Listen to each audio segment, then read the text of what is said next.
원숭이, 코끼리, 낙타 등은 우리나라에 자생하지는 않지만 동물원에 가면 그리 어렵지 않게 만나볼 수 있는 동물들입니다. 그러나 조선시대는 지금과 같은 동물원이 없었기 때문에 외국에서 서식하는 동물들을 눈으로 직접 보기는 쉽지 않은 일이었습니다.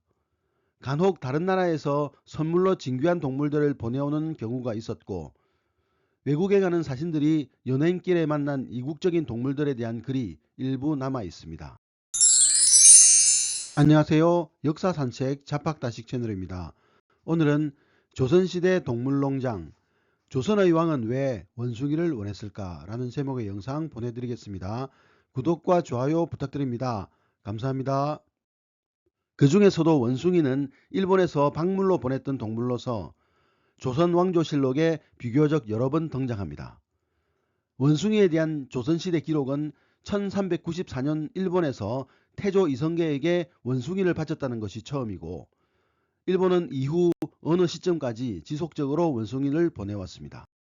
선물로 받은 원숭이는 주로 사복시에 두고 사육했는데, 세종 때에는 상림원에서 기르기도 했습니다. 상림원은 궁궐의 꽃과 나무를 관리하는 기관이었지만 때로는 외국에서 선물한 원숭이나 공작 등의 관리를 맡기도 했습니다.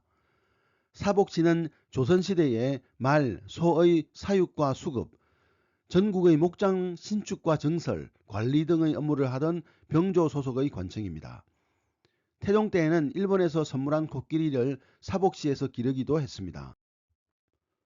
일본에서 원숭이를 선물로 바친 것은 주로 조선 전기에 확인됩니다. 선물은 상대방이 받았을 때 좋아할 만한 귀한 것이나 상대방이 원하는 것이 일반적이지요. 이런 점에서 볼 때 원숭이에 대한 조선 전기 국왕들의 인식은 호의적이었던 것 같습니다. 조선 전기의 왕실은 왜 원숭이 선물에 대해 호의적이었을까요? 세종은 제주 목사가 길들인 원숭이 6마리를 잘 길러서 번식에 힘쓰라고 명령했고, 문종 역시 일본에서 원숭이를 지속적으로 선물하기를 바랬습니다. 1447년 당시 세자였던 문종은 승정원에 일본에서 가져온 원숭이 암수 2마리의 값을 치르라고 명하면서 일본어에 능통했던 윤인보를 시켜 외인에게 말할 때 슬그머니 조선에서 원숭이를 원한다는 뜻을 보이라고 명령했습니다. 문종은 원숭이를 구하는 이유를 다음과 같이 말했습니다. 사복제조 김종서가 이르기를 원숭이가 있는 곳에서는 말이 병들지 않는다라고 했고, 윤인보도 일본에서 원숭이를 기르는 것은 오직 말 때문으로 말을 기르는 자에게 원숭이가 없으면 반드시 그림으로라도 그려서 벽에 붙여 예방한다라고 했다. 우리나라도 궁궐 안에서는 원숭이가 있어서 말이 병들지 않지만 궁궐 밖에는 원숭이가 없어서 말이 자주 죽는 것이 그 증험이다. 말을 키우는데 원숭이가 도움이 된다는 것은 중국 위진남북조 시대 북위의 가사협이 6세기 무렵 저술한 농업기술서 제민요술에 언급되어 있습니다.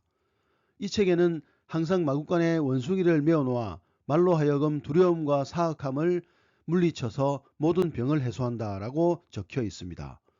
여기서 말이 두려워하는 존재는 쥐이고, 쥐는 원숭이를 두려워하므로 말과 원숭이를 같이 두면 말은 쥐의 공포에서 벗어날 뿐만 아니라 말의 털에서 기생하는 해충을 원숭이가 잡아주므로 말이 건강해진다는 것입니다. 조선의 왕 중에서도 성종은 원숭이와 관련된 아주 특별한 일화를 남겼습니다. 성종은 1477년 음력 11월 4일 저녁 강론에서 신하 손비장과 애완동물을 기르는 것에 대해 논의했습니다.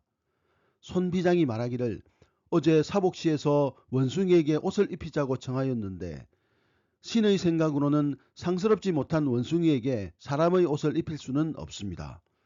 신은 전하께서 애완동물을 싫어하시는 줄로 알고 있습니다. 그러나 사관이 사책을 쓴다면 전하들어 애완동물을 좋아했다고 할는지 어찌 알겠습니까? 이에 임금이 말하기를 내가 애완동물을 좋아하는 것이 아니다. 외국에서 바친 것을 추위에 얼어 죽게 하는 것은 불가할 것이다.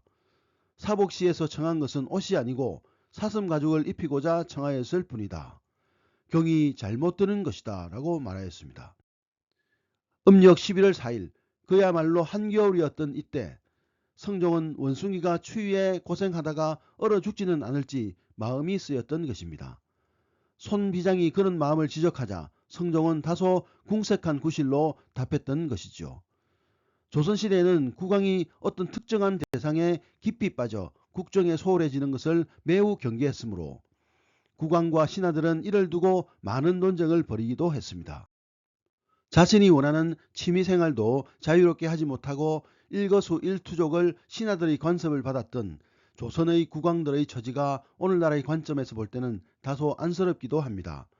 어찌되었든 성종의 원숭이 옷 사건 이후로 조선왕조실록에는 일본에서 보내온 원숭이 선물에 대한 내용을 찾아보기가 어렵습니다. 연산군 때에는 원숭이를 2차례나 되돌려 보냈고 선조 때 마지막으로 받은 기록이 확인될 뿐이어서 원숭이에 대한 인식이 조선 전기와는 달라졌음을 짐작할 수 있습니다. 원숭이는 길상의 의미도 가지고 있습니다. 원숭이 후자와 제후 후자가 발음이 같기 때문에 원숭이는 높은 벼슬에 오른다는 뜻을 가지고 있습니다. 그래서인지 몰라도 고려시대부터 학문하는 사람이 늘 가까이 두고 사용했던 문방구 중에 먹을 담은 작은 항아리나 연적 등은 원숭이 모양을 한 것들이 있습니다. 조선 왕실의 혼례에 사용되었던 백자도에도 같은 바람이 담겨 있습니다.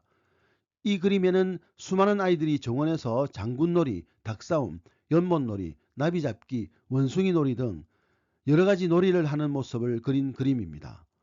이 그림은 많은 자손을 낳고 자손이 훌륭하게 자라기를 바라는 마음을 담았는데 원숭이놀이 장면은 입신 출세를 상징하고 있습니다. 원숭이는 또한 국왕이 거처하는 궁궐을 수호하는 벽사의 임무를 수행하기도 했습니다.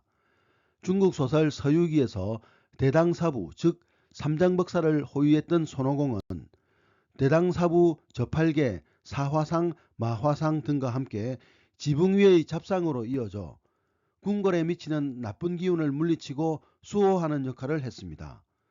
경복궁과 창덕궁 등 주요 궁궐의 지붕 위에는 지금도 원숭이 잡상, 즉 손행자가 조선의 궁궐을 굳건히 지키고 있습니다. 오늘의 참고도서는 조선의 은밀한 취향이라는 책이었습니다. 감사합니다.